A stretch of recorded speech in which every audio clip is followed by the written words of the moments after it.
Bordeaux Piedmont. Yeah, That Piedmont, straight line Piedmont, for Barolo. And then you've got it through Marlborough. So it's in that region for high quality, high grade potential. One of our viewers wants to know how much world production give you a chance to get a sip in. Of Sauvignon Blanc. Does New Zealand make? Is it a huge producer of Sauvignon or what? I'm not exactly sure. It's certainly one of the most important. In terms of scales. And this guy, Kevin Judd, actually nearly invented this style, didn't he? Isn't that right? You told me. He pioneered it. He's one of their most important winemakers. And which wine is this again there? So his wine here is the Grey Wacky. Yeah. And that's it. That's Kevin Judd's wine. And he makes the styles that he started with is what he's really captured here. And he does another one which is called Wild Yeast Ferment, and it's a totally different style because it's done with a bit of oak as well, and that's Oaky Sauvignon Blanc is a classic style of white Bordeaux.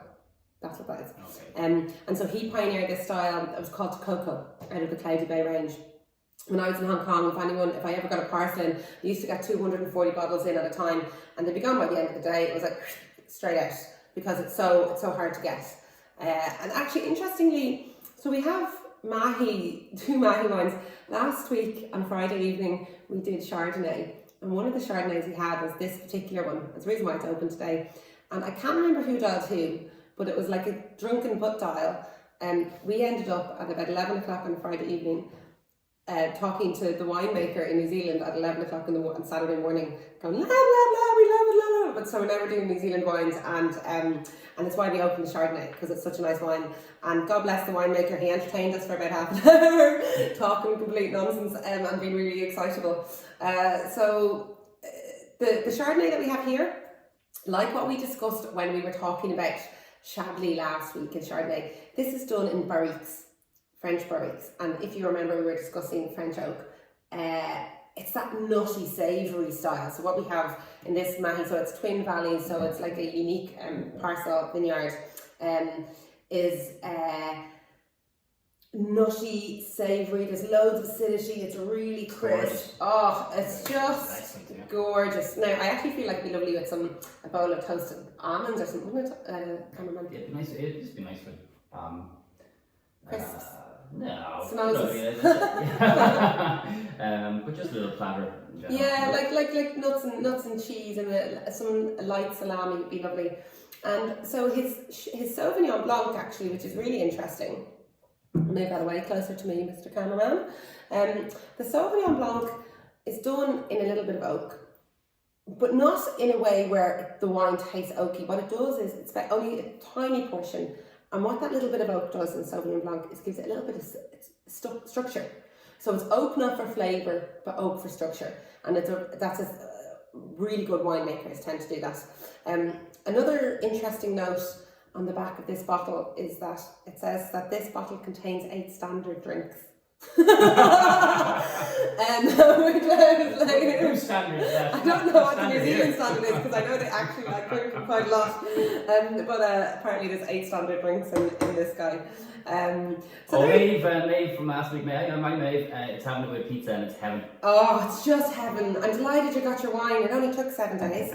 Anyway. They'll post up the long weekend. Oh, Jacobs, between bank holidays and everything else. Anyway, so we have Kevin Judd's Grey Wacky Sauvignon Blanc. A real fan favourite now, in fairness, isn't it? How much is that bottle? We sell the Grey Wacky Sauvignon Blanc for $25. It's actually not on the website. It's one of those wines that never made it on, because every time I get it in, it's gone before I have any time to actually do anything with it. And but it's definitely available. If anyone wanted some, you can always send me an email or something.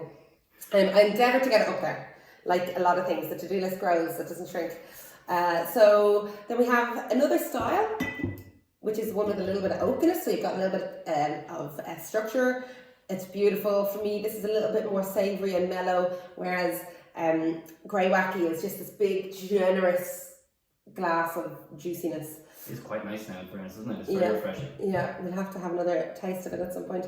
And then this Pinot Noir, it's actually from the 2015 vintage, so it's 5 years old. It was actually their first wine. So when I was in New Zealand, I worked for Matt Thompson. I was under his stewardship, and it was just mad. I remember having a conversation with Matt, and he's a flying winemaker. So he's one of these winemakers that he doesn't have his own vineyard. At the time he didn't. And he would do harvest in New Zealand and then go over and do harvest in Italy and then come back and do harvest in New Zealand. And I remember talking to him and he said the last time he saw spring, now this is 2008, the last time he saw spring was 1991. I thought, what a mad concept. This kind of back forth, like always on the move. And so himself and Sophie, I suppose, settled down, wanted to do their own projects. They're now based most of the time in New Zealand. And this was their first vintage, and I was so excited because there's a wine critic called Jancis Robinson, and she's severe. The best mark she ever gives anyone is 17 to 17.5 out of 20. Like, she's really, really tough cookie. And she gave this 18 out of 20, and I just thought, wow. So, and I was working in Hong Kong at the time, and we ended up importing it directly from the lads, and it just flew out the door every time because it's got the loveliness of kind of the savouriness of France, the ripeness of New Zealand. It's just gorgeous. And one of the best bottles of the year for me. Yeah, one of our top wines for the year. Yeah. And I've just found out that the importers after getting some more of this exact vintage in, so we'll actually have it up on the website next week, which is really exciting. I'm just going to check my notes and see what's right now. So in the meantime, I have a couple of questions for you. Oh yeah, fire ahead. One of our guys, what large 14 wants to know how many female prime ministers has New Zealand had? 3. 2 in the 1990s and Jacinda Ardern. Bit of a quiz we had. We had a quiz last night, and one of the questions was that, and we all got it wrong. So it's 3. And I wanted to come back to... That was another good question from that quiz. Emma Jane wants to know, what's your best memory of New Zealand? I had great ones. Now I have to say I was 26 and I was really good at partying, like really, I had it down to a fine tune. But where I was living was in a winemaker house, or house that they were given to the winemakers, and because I was there with the work project, they put me in somewhere nice. And it was down in a place called Spy Valley, and Spy Valley is... Shows on the map. It shows on Spy, oh Jesus, here? I don't know, in Marlborough, Waihope Valley. And the reason why it was called Spy Valley was, I remember the first time driving down thinking, this is just mad. There was 2 big white balls, but like huge, like the size of 3 houses, like in height. And on top of them, 2 little red nipples, like flashy lights. And it was actually, or I don't know if it's still there, an American spy base. Like actually an American spy base, like proper James Bond. And the first time I came around the corner, I was like, what is that? And I couldn't drive at the time, and one of the girls was explaining to me, I was like, Jesus, this is just mad, lads. And seemingly that spy base listened to all of the phone calls in that Asia Pacific region. Wow. So this was going on, I was down there for 3 months, so we're driving by, and there was a Greenpeace protest, and it started to gain a bit of traction. And there was one of the guys who was a great picker. We started to notice he wasn't coming to work anymore. He was protesting down at the spy base. And one morning we were on our way to work, and we were on day shifts, so they're 12-hour shifts, so it was 6 till 6, and we did 6 a.m. till 6 p.m. Driving up, and Greenpeace had disappeared, and the spy ball, they pulled off the cover, and it was mental to reveal the biggest dish ever.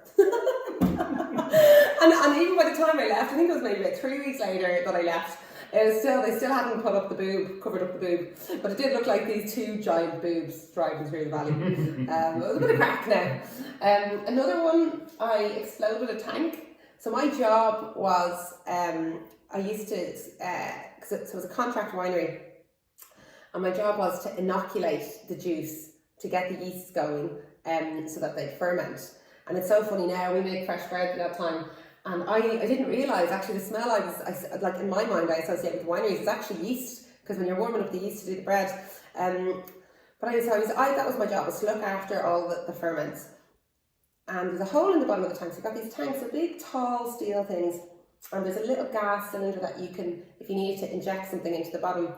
And there was a tank that was already fermenting. And when something's fermenting, if you look at it, it's like watching a kettle boil. It's popping, and there's like, you need to leave the lid open so all the gases can come out. And I accidentally put, I think it was nitrogen into the bottom of the tank. Now, I was supposed to do it to a wine that had finished fermenting, to move the lees around. But I did it to a wine that was in full ferment, and it exploded for like a week and a half. just every day. It was just like cleaning espresso. Yeah, it was like a volcano. It was mental. I don't know how long we did it for. I remember being mortified. And when you're like in a place so far away from home and you're just like, oh jeez, I hope they don't send me home. But anyway, it was a good bit of crack. And the vintage party, there's an end of vintage party always. And our end of vintage party that year was actually in the Marlborough airport hangar, because you need this huge thing to accommodate for all the vintage workers. And it was wild. Great fun. But I won't tell you any stories. No. I don't want to know any. Yeah. So that's the crack really with New Zealand. Very good. There's a sheep there to pay homage. Put a glass of the New Zealand in there, will you? Put a glass, no. It's mine. So the styles that you get, they're a bit more ripe, they're more tropical than you'd get out of Europe, but it's actually cool because it's I was going to fill it up there. Yeah. Because it's actually quite a small space, because it's an island, it's a maritime climate. It's not a hot climate. It's not like, you know, when you're in California and it's really, really hot, this is a lot cooler. And the difference between the day and night temperatures in New Zealand is about 10 degrees. So you're looking at 26, 27 during the day, 17 in the evening time. So you get that little bit of cooler temperature to let the grapes breathe. So there you go. Very good. Where would you rate like New Zealand wines, Michelle? Say that Pinot at the front of you there. Oh, I love New Zealand wines. They're just such high class. Obviously, they're in a great position in the world. Yeah, they're all premium. Like there's no New Zealand wine that isn't premium. The nature of the beast, like it's very high quality. Like it's very hard to get a bad New Zealand wine. Like really, really hard. And it's just because there's also so much on the market. They have their own standard. The entry level is higher than a European entry level, but the standard is phenomenal. And if you're going to pay, so this wine I think is about €38. I have to figure out the price on it when it goes up on the website. I always get in trouble for not knowing the prices. Do you show like if you were to pay, yeah, I will do. If you were to pay €40 for a wine from Burgundy, like it's all right. You pay €40 for a Pinot Noir from New Zealand, and it's outrageous. They're just beautiful wines. I love this label. That is Blank Canvas. That's Blank Canvas. That's one of the best bottles I've ever had, actually. Yeah, we absolutely love it. It's 5 years old and it's just beautiful with that little bit of age. Here, Mahi Chardonnay, 2016. So this is 4 years old. You actually taste a bit of age, that kind of golden appleness about it. That golden delicious apple. What kind of money is that one? 25. Ish. 25. Grey Wacky is 25. And the Marlborough Sauvignon. Show us Grey Wacky there a little bit closer. Oh, yeah. That's actually, what Kevin Judd does really well is he takes the most beautiful photographs. Bring a bit closer. A bit closer. Yeah. Grey Wacky. Grey Wacky. And then you have the Mahi Sauvignon, which we haven't had in a while, have we? We must give that a revisit at some point. So many wines to try. So if you're tuning in for the first time, make sure that you hit the like button and you follow us to keep up to date. Our next wine tasting is Southern Italy, and I was actually Italian in a previous life and I came back. So it should be a nice one. I might even whip out some Italian. And then after that, we're going to discuss Bordeaux. So that's Wednesday next week, we're doing Southern Italy. And then Friday next week, we're going to have a little discussion on Bordeaux. You can order online a box of 3 to taste along, and it's the next 3 coming along. I have to figure out what comes after Bordeaux. If anyone has any requests, I might put up something on the Instagram stories. If anyone has any requests, by all means, happy to go along with that. And that's the crack. Very good. And you can we have all these in stock, obviously. So the only one I don't have stock of is the Blank Canvas. This is our last bottle, and I had to nearly fight with the cameraman to not drink it so that we could include it in our tasting because we love it so much. Fantastic. Well, we're getting some in. So look at it. I suppose. Yeah, we're getting it in. So we'll have it in hopefully on the website live by this time next week. Definitely want to recommend. They're not the cheapest this range. I try to do a good variation on the price points and everything we offer. They're definitely worth it if you wanted to treat yourself or you wanted to give a nice gift to someone.